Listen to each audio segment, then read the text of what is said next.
Hello everyone, welcome to Yoga Land's Yoga Teacher Companion episode number 1. I am your host, Jason Crandell.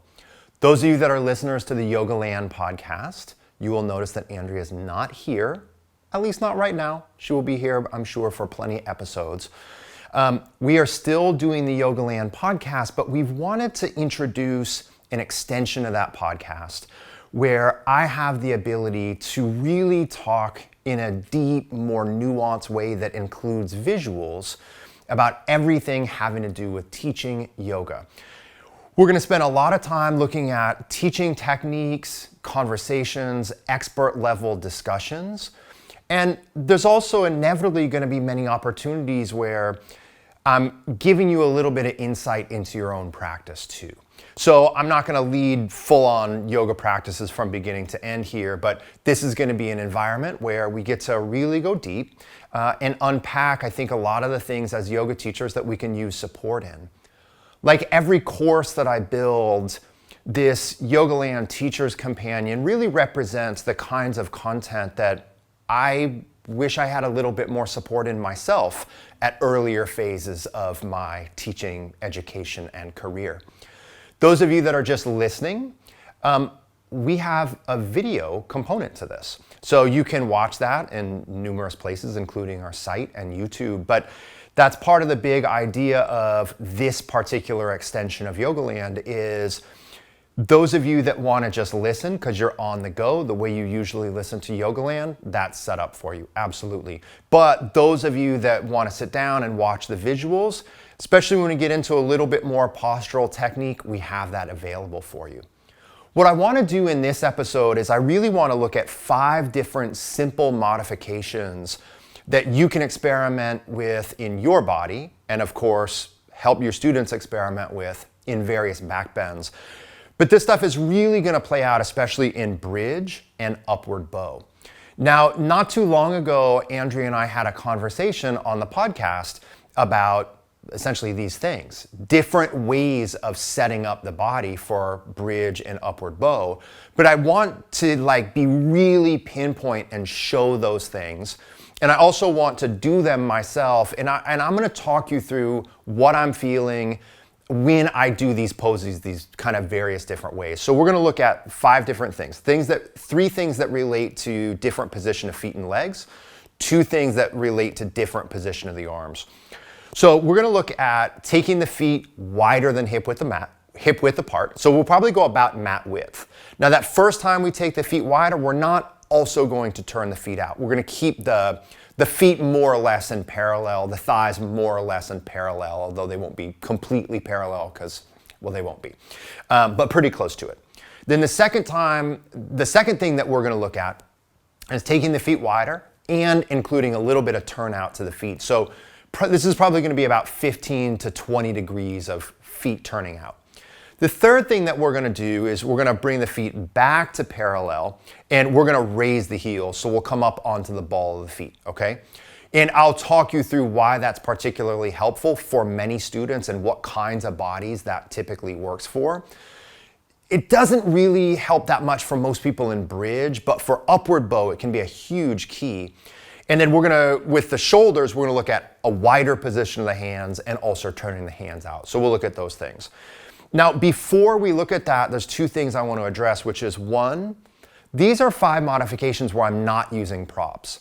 There's all sorts of other things we can do to support our students and our personal practice with props, but I always want to make sure that we get the low-hanging fruit first, the stuff that doesn't require some more complicated setup. And I think that what you're going to find is you can really support a lot of your students if you know these 5 different setups and you can help your students experiment with them.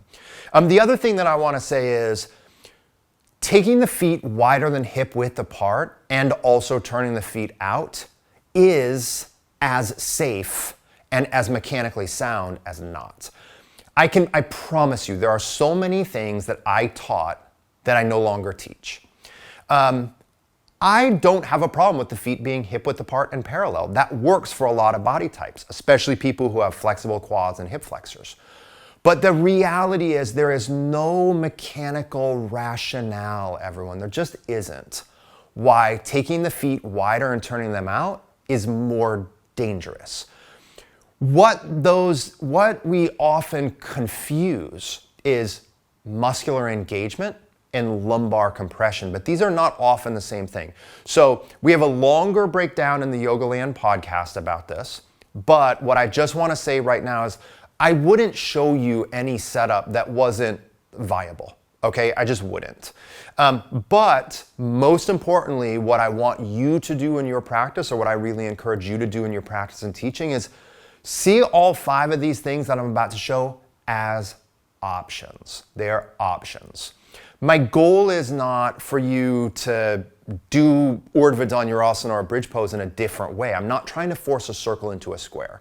That's actually when you get injuries, is when you're trying to force something that doesn't actually work.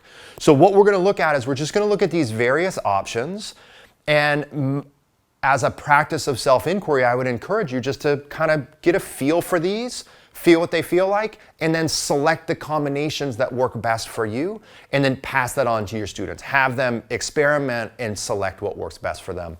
So without further ado, I'm going to lay back, and I'm going to do a really standard bridge pose, okay? So I'm going to take my heels almost to my sitting bones. By the way, when I'm in bridge or Urdhva Dhanurasana, usually I want the shin bone to be vertical. That's not a safety issue, it's an efficiency issue.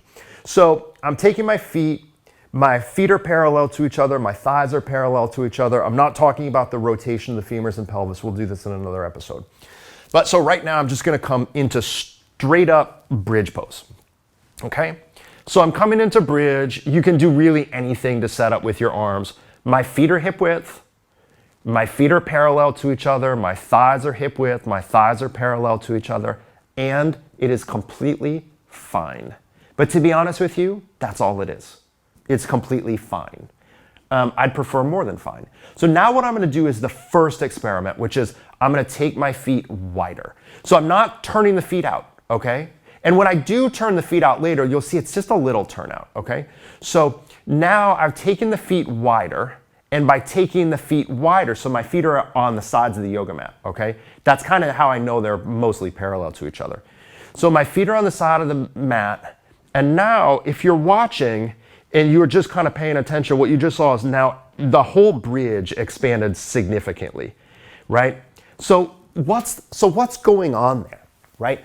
Why does taking the feet wider than hip width apart give some people a mechanical advantage? Because that's what's happening here. I just got a mechanical advantage by taking the feet wider. Taking the feet wider, what that does is really twofold often. Number one, it slightly decreases the amount of resistance that your quads and hip flexors give to the pose. So when I take my feet wider, that's separating my thigh bones. So my right hip flexors and quads, my left hip flexors and quads, because they're further apart from each other, they're not reinforcing each other. They're not reinforcing each other's tightness. The other thing is with that slightly wider angle, there's just a lower net amount of resistance to my hips moving into extension. The other thing, by taking the feet wider, for me and for many people, it's easier to engage the hamstrings and the glutes.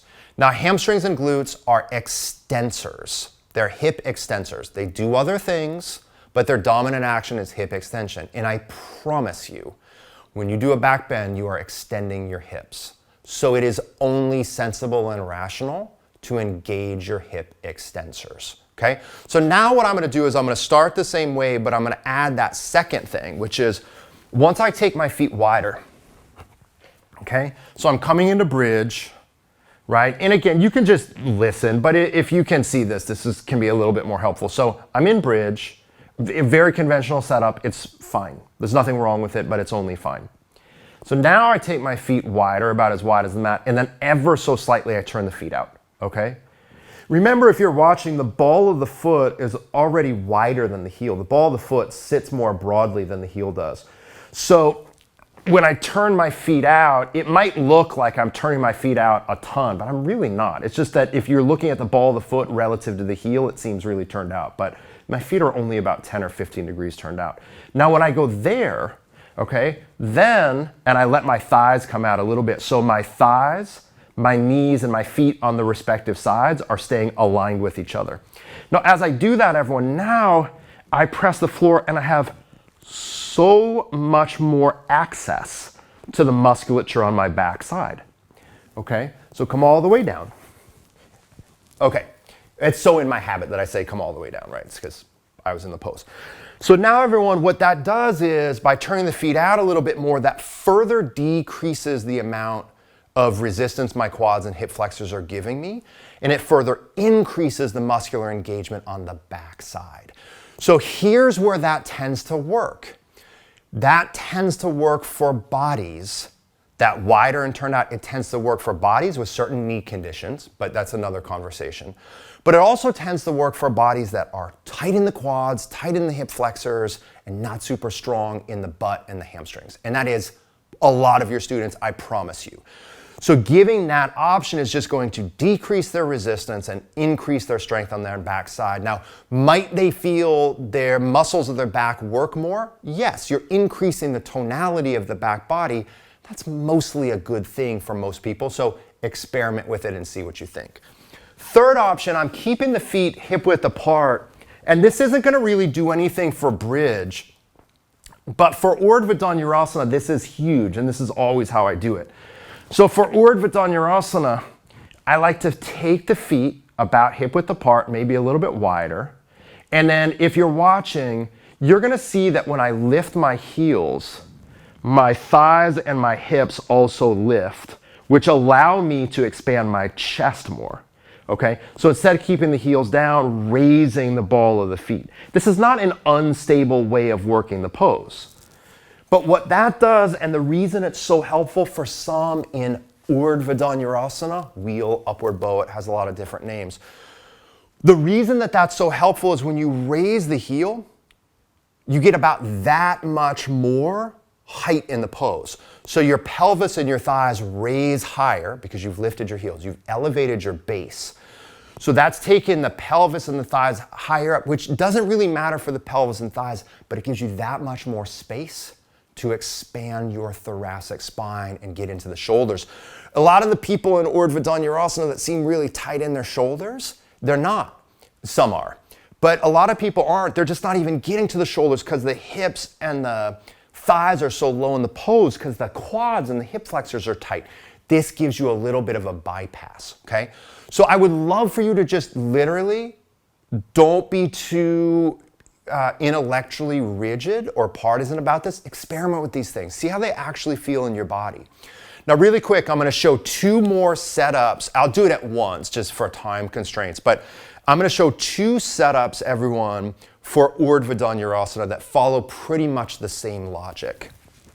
Okay, so for Urdhva Dhanurasana, we'll usually set up with the fingertips in line with the shoulders, kind of underneath the shoulders, facing the shoulders, and shoulder width apart. But what I'm going to do, those of you that can see this, is I'm going to come to the top of my head, and then as soon as I get to the top of my head, I'm taking my hands as wide as the yoga mat, okay? So that's option one, is I'm just going wider. And then option two, which is a bit more extreme, I'm turning the hands out. So what I mean by that is my fingers are facing away from each other and the heels of my hands are facing each other, okay?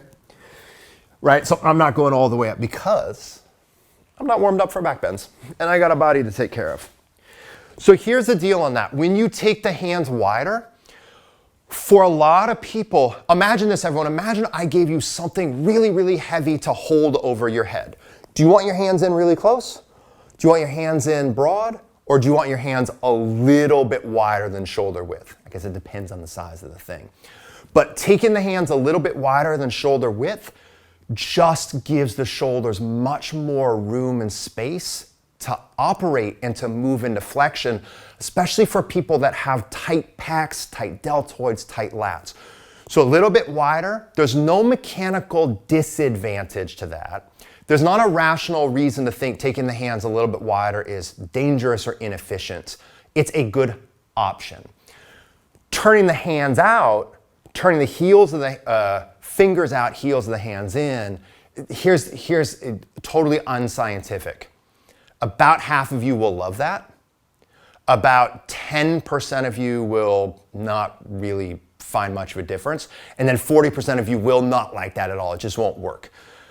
What that does by turning the hands out is it sets the shoulders in a slightly more externally rotated position.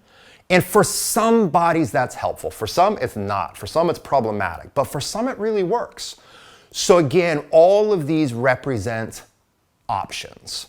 And if we don't have options, we got a real problem, okay? So experiment with these things. I think that you'll really like it. As always, everyone, the sponsor of these podcasts is me. It's me. It's Andrea. It's us, okay? We're our sponsors. So if you like this and it works for you, follow us, subscribe, do all that stuff. You know the drill, everyone. If you want to train with me more, just go to jasonyoga.com. Otherwise, enjoy these and look forward to seeing you in the next episode. Take care, everyone.